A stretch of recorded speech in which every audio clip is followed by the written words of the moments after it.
Hello everyone, and welcome back to theCUBE's live coverage of the Red Hat Summit here in Atlanta, Georgia.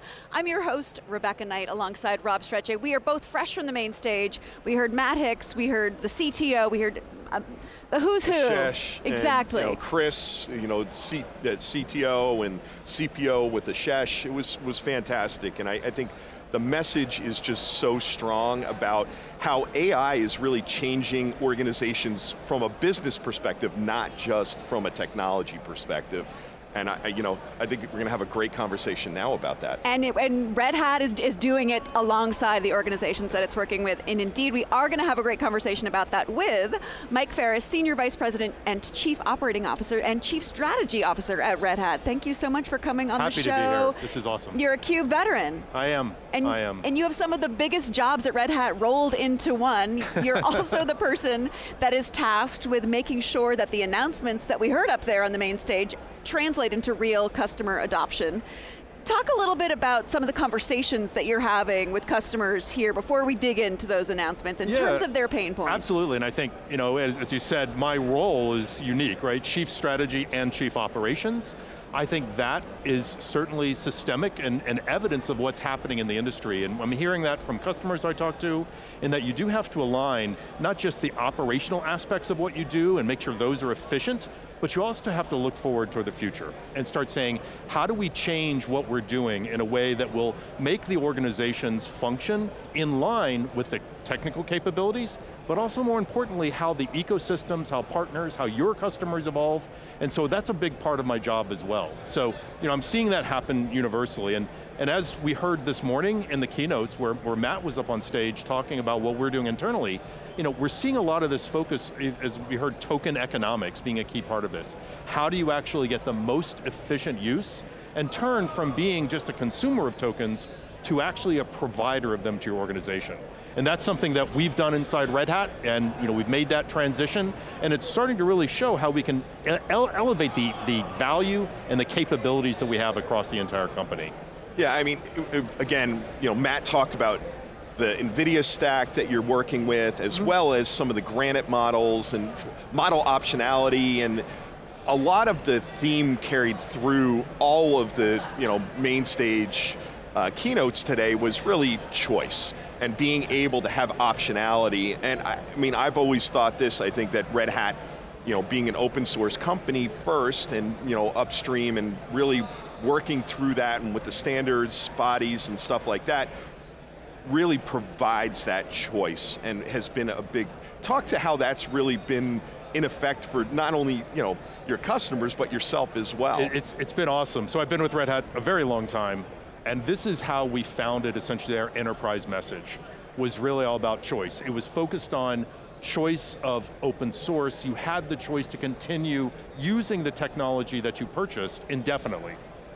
That still applies, but it's been awesome watching that mature over the decades now to where we see similar problems repeat. We saw it with the public clouds where, absolutely, as I think Chris or Shesh mentioned this morning, you could go to the public clouds, forget AI, but you could go to the public clouds and you had the option of using them, but you were limited in what you could do because you're really constrained. And so hybrid cloud really became the default behavior, and we helped innovate, helped enable that with our platforms by focusing on ensuring any hardware was available for any application. Now we're seeing the same thing happen as well, where models really kind of drove the AI revolution now, but we're also seeing how do you get inference, how do you get the capabilities out to your organizations in the most efficient way possible, but also allow them to take advantage of the latest technologies. And so certainly when I talk to customers and when I look internally at Red Hat, it's all around how do we give the tools to our associates, the customers give it to their customers, how do we make that accessible so we can get that level of innovation while allowing them to choose what accelerators they run on, what clouds potentially they run on, what agents they run on those. And so when we talk about things like metal to agent, it's about allowing any agent on any piece of hardware available using our common platform across those in a secure, governed, and measured way. And that's really what we're doing internally as well. And as we've said, Red Hat really is customer zero here. One of the other things that you talk internally about is this AI pyramid with foundational models at the base, your own tuning in the middle, and then the agents at the top. When was the moment for you when this is what clicked, and this is, okay, this is how we're going to go forward Yeah, here? it's been pretty amazing because one of the first things we did is we rolled out Gemini from Google to every person in the company. We were a Google shop, have been for many years, and it was a natural evolution to say everybody's using Gmail, using Google Docs to communicate, let's add a layer of AI on top of it. Great partner to start the evolution with. What that really started to engender across the organization was what I consider that bottom layer of the pyramid, where everyone was starting to engage and create their own scripts, start to look at how we can use different tools. And it really created this upswell of integration across the company, but more at a personal or departmental layer. What we then said is, look, these are things that are starting to create needs.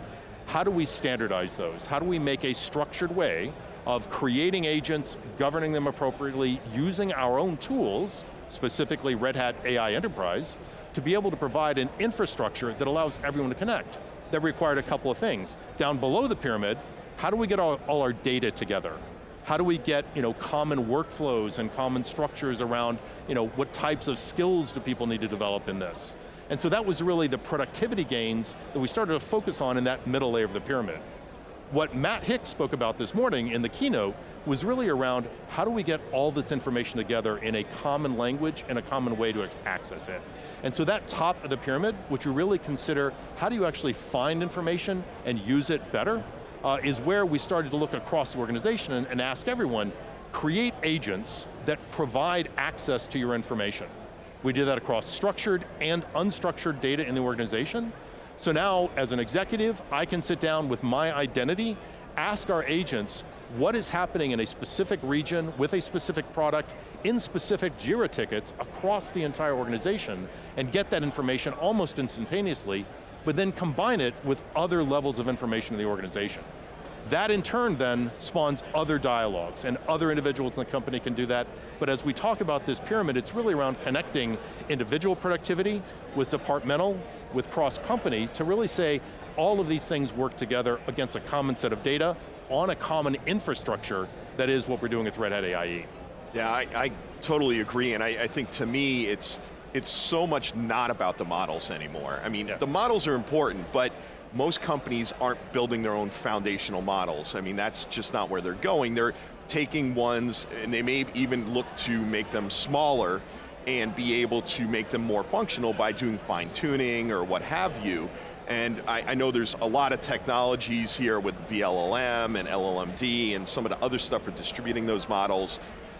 Where do you see the organizations you guys are interacting with from a model size perspective? Because obviously that has impact on costs and things of that name, where they can run. How do you see the kind of juxtaposition between big models and small or specific language models? Yeah, so first I think organizations, we're going through it still, but we've got a good head start on it. All organizations are coming to grips with what are the value streams, the workflows, the skills that I really need to understand to run my business effectively. That in turn says which models are most effective in those types of environments. And so if we start talking about things like document understanding, small language models work very, very well for that. How do you actually aggregate information, summarization? They also can work across that.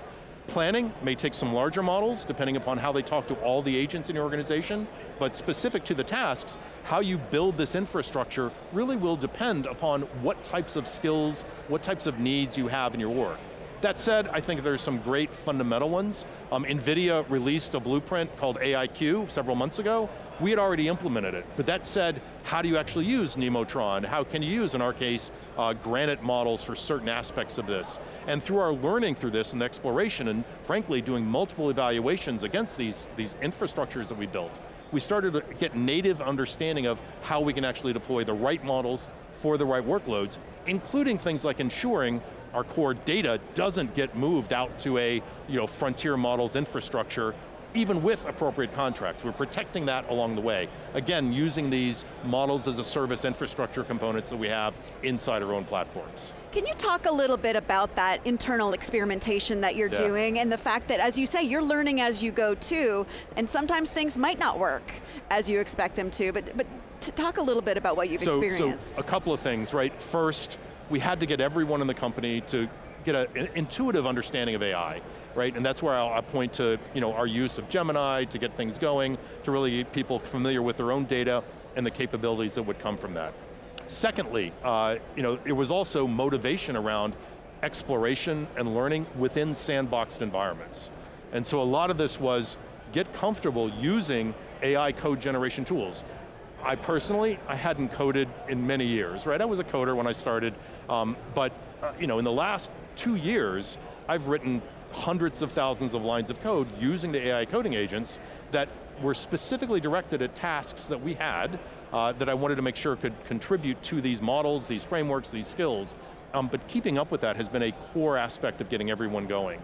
And then finally, as we talk about, how do you actually take the data that we have? We had a huge effort to actually collect our data, make it AI ready, put it into what we call Dataverse, which is a lakehouse that we have across the company.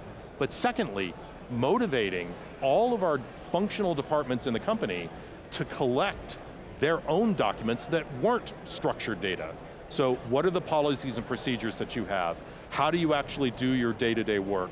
How do you document that? And put those, in our case, in a document repository, that then the agents that we wrote access that. And those agents were written by the people that were collecting the documents too. Right, so we have structured and unstructured data now accessible, using agents written by people using AI coding tools that then actually plug into this overall infrastructure that gather it. It was this, how do you get everyone in the company motivated, but then also get them engaged in understanding how this works? Yeah, I agree, because I think when you look at how organizations are evolving from, hey, we had a chat bot, now we've moved into agents and agentic, where it's a series of different tasks that are tied to a process and how they come back. I think that's a really smart way to think about it, about the people who are documenting it, building the agents that go along with it, because they have that institutional knowledge to be able to make sure it's running properly. Yeah, and it's amazing the innovations that come out of this, right? I keep talking about the pyramid, getting everyone involved. At this point now though, we're taking the next step, and we're starting to see things like, well, documents are really defining things that I do, and policies, procedure, discounting constructs, and we've been using those in various tools across the company. Now, how can I represent that in an AI accessible way itself? Just like we made data AI ready, how do we make these AI ready? Not just through these agents. And so this is a movement, I'm coding business as code. Yeah. Being able to look at everything as markdown language that you then manage with engineering principles, right? So CI/CD isn't just for code anymore, it becomes part of your business operations. And that will be, I think, a big movement inside Red Hat. I expect it to show up in the market more as well, that you then start being able to have much more governed, structured access that is part of your overall AI story. And so when you start talking about, as an executive, if I want to understand a major change, if we decide to move into a new region or build a new product, I want to understand the impact to our partners, our discounting policies, our SKUs, how does that work, not just in the data that we get a result of sales, but also how does it work across procurement? I can do that in an automated fashion with AI, and then I can work with the experts in the team that help create those policies, help manage what they do to say, hey, these are the changes we possibly need to make, given this major shift that we'll make. Yeah, I mean, I think you hit on two really important parts in those two different answers. I think the business as code thing makes total sense to me. I love that idea and pushing down there, because I think that really drives what I call the return on AI, or ROAI for that, yeah, because everybody needs another acronym, yeah, right? Absolutely. So you have your ROAI, and how do you actually get, I think 2026 is targeting what is going to be my return on AI. And I think a big part of that also you talked about was the data and how the data is handled. One of the things I think was another big theme that was discussed on the main stage was really sovereignty and sovereign AI. And I look at AI and sovereignty going hand in hand, because it's such a data intensive process and activity. But help us understand how you guys see sovereign AI as well. So very similar to how we've been dealing with hybrid, except now you have governments around the world, you have industries, a lot of pressure is being put on how do you actually better control access and use of your resources that you do have. And so when we talk about this, we launched several things today. We talked about what we're doing in the EU with sovereign support. We've been doing it in the US for many years. We've got capabilities built into the platforms. So we're enabling it in the environments that we engage, but we also see it as a significant driver of choice, right? The need for choice. How do I actually choose the models, where they run, how I actually govern the agents themselves, how do I use all of this and report effectively on it to ensure that I am compliant? And so providing that framework is critical for us, for any of our customers, especially the ones that are working in this highly regulated, incredibly complex world. Keeping up with the regulations are challenge enough, but then showing and being able to audit what happens in these organizations as you have possibly tens of thousands of agents running around in them is really going to require that hybrid-like access and understanding, but also on common platforms that work across all of these together. Okay, last question. A CIO comes home from the Red Hat Summit, Atlanta 2026. What is the one thing you want that CIO to take away from this? So the capabilities that open has brought to the world are now bringing to AI. And the more that we can engage together, working on these solutions, we can address this complexity that has increased, but you need to keep all those same principles you built, starting with Linux in the early days, moving through containerizations with OpenShift, virtualization certainly is pressures at pushing. All this sits on a common platform that builds on top of itself as things move forward. Just like you're seeing AI elevate, you're seeing the platforms become more and more important across these complex environments. Mike Ferris, thank you so much for coming on the show. Thank you both. Always a pleasure. I'm Rebecca Knight for Rob Strechay. Stay tuned for more of theCUBE's live coverage of the Red Hat Summit. You're watching theCUBE, the leader in enterprise tech news and analysis.